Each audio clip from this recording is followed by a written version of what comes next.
perhaps not, depending on your particular postcode.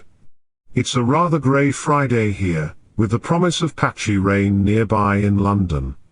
Still, a good day for staying indoors and contemplating the relentless march of, well, whatever it is we're calling artificial intelligence this week. It's easy to get swept up, isn't it? The sheer volume of pronouncements, the dazzling displays of capability, all designed to impress. It reminds me of something Alan Turing once observed, about how finding a truly exceptional mind, a genuine innovator, makes everyone else appear so ordinary, and that, I think, is rather the point we're aiming for today. Separating the genuinely significant from the merely loud. We've had a rather busy week, as usual, and we'll be sifting through it all to find those signals worth paying attention to. This is Turing's Torch, Artificial Intelligence Weekly, the bits that matter, minus the hype. You can see a pattern if you stop looking for fireworks and start noticing the plumbing. This week offered a handful of developments that, taken together, say more about where artificial intelligence is headed than any single press release could. First, a quiet but important finding: conversational AIs can slip advertising into their replies in ways most users won't spot. A chatbot recommends a product inside a helpful answer, and that suggestion reads like impartial advice. Traditional ads sit in boxes you learn to ignore. Dialogue does not. Language that sounds like a friend is an obvious vector for commercial nudges. Hundreds of millions of people already ask these systems for shopping, health and relationship advice. If even a small share of those answers are monetized, platforms collect fees and user behavior shifts before anyone reads the terms.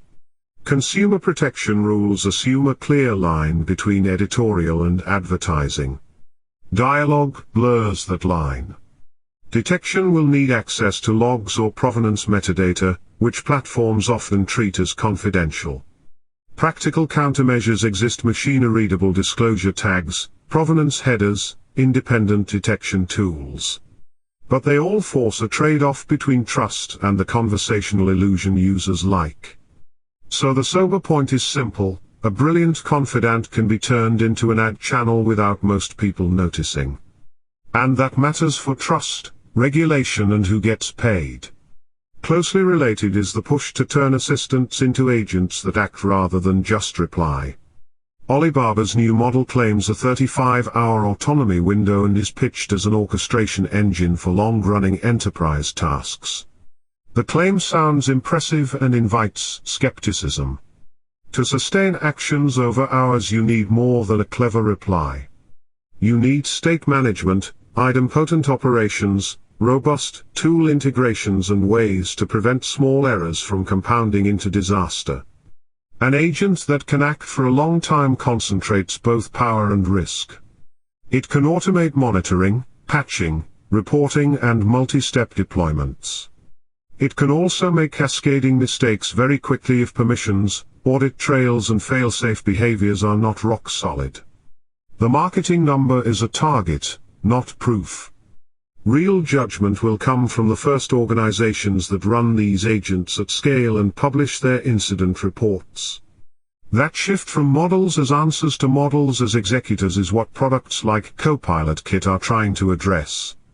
They bundle a UI protocol, a test harness, and a runtime server to move agents out of demos and into engineering practice. Those components are the kind of boring, necessary stuff that determines whether an artificial intelligence system survives real users. A UI contract prevents subtle mismatches between front-end and agent logic.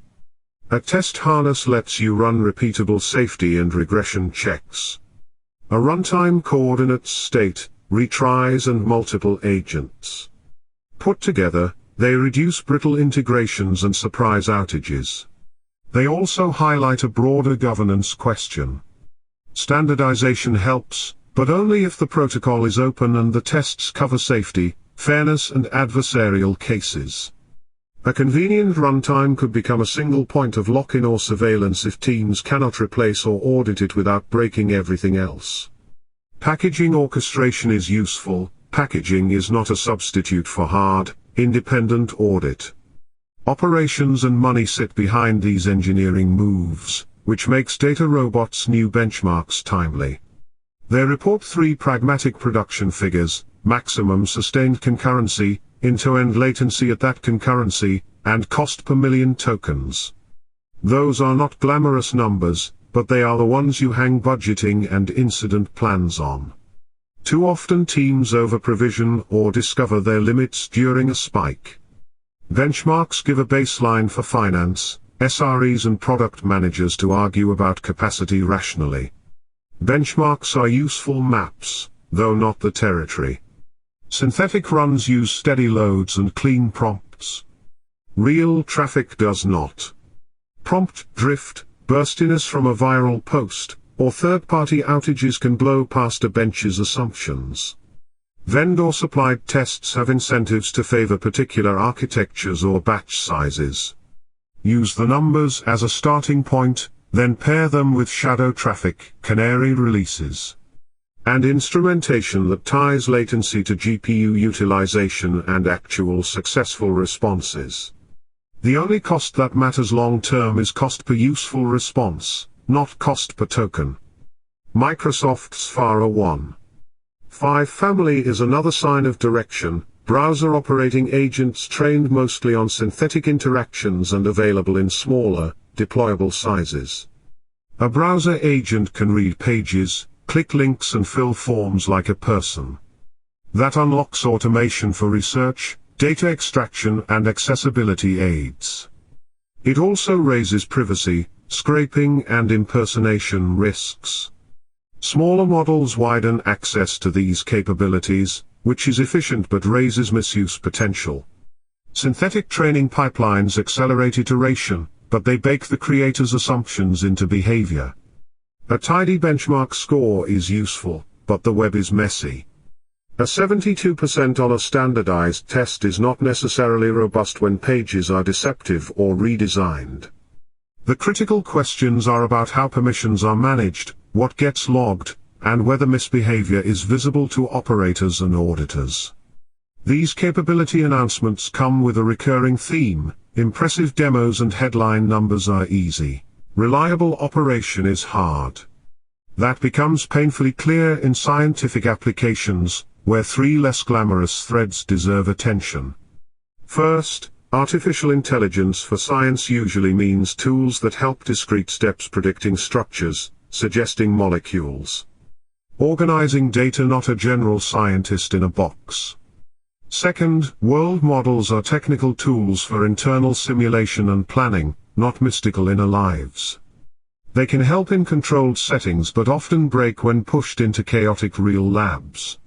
Third, the lottery ticket idea about pruning networks is useful, but dependent on architecture, dataset and training regime. Funders and startups will invest based on whether these approaches reduce cost or accelerate discovery. A method that shaves months off a drug campaign attracts capital quickly. Sadly, reproducibility is an economic issue as much as a technical one. If results do not replicate, they become speculation rather than an investment. That is why reproducible, run-and-poke examples matter. This week somebody turned a recurrent depth transformer idea into a runnable Colab lab, complete with 2 model flavors. A look inside the injection matrix and sanity checks like measuring spectral radius. Recurrent depth transformers loop computation inside a block, rather than stacking layers, and the spectral radius helps judge numerical stability. Sparse mixture of experts and loop-scaled reasoning are combined to explore trade-offs. The notebook is a fine educational tool. It lowers the barrier to experimentation and makes architectures inspectable. It also flattens complexity. A single-book Colab run will not reveal multi-node synchronization issues, router collapse in Mo, or long-tail failure modes that appear only at scale. So run the notebook to learn and test hypotheses, but do not treat it as evidence that a trick will survive being paid to work full-time. All of these developments pull at the same loose thread: we are moving from clever models to systems that act, scale and earn money. That transition brings questions of control, regulation, and labor into sharper focus. Business models influence behavior. If a platform can monetize conversational recommendations, it has an incentive to do so. If an organization can reduce headcount by agentizing workflows, it will. If smaller deployable models lower barriers, capabilities will diffuse and so will misuse. Regulators, auditors and procurement teams will have to decide what counts as acceptable automation, what needs human oversight, and what demands auditable trails. Meanwhile, the engineering work tests, protocols, benchmarks, runtime governance will determine who controls the infrastructure and who bears the risk when things go wrong. A practical yardstick is simple. Demand reproducible tests that reflect messy real-world usage. Treat vendor numbers as conversation starters, not guarantees. Require disclosure about when recommendations are commercial. Insist on audit trails, explicit permission models and independent evaluations before ceding long-running tasks to an agent. That combination of transparency and skeptical engineering will be where real safety and trust get built. So notice the plumbing. The flashy claims tell you where investment is flowing. The hard questions about trust, governance and cost will determine which of those claims actually stick. Well, it's certainly been another rather forlorn week in the world of artificial intelligence, hasn't it? Keeping a clear head amidst the noise is, I find, increasingly important. For those who prefer their artificial intelligence news delivered with a little less fanfare, you'll find our daily briefing waiting for you at jonathanharris.online. One email, no undue excitement, just the facts. And as ever, I must thank our sponsor, my own humble offering, Smart Buildings, Artificial Intelligence-Powered Efficiency, and Sustainability. You'll find it in the ebooks section, should you wish to delve a little deeper. That's your lot for this week's Turing's Torch. If you want the daily brief, head to jonathanharris.online. Same time next week. Try not to believe the press releases.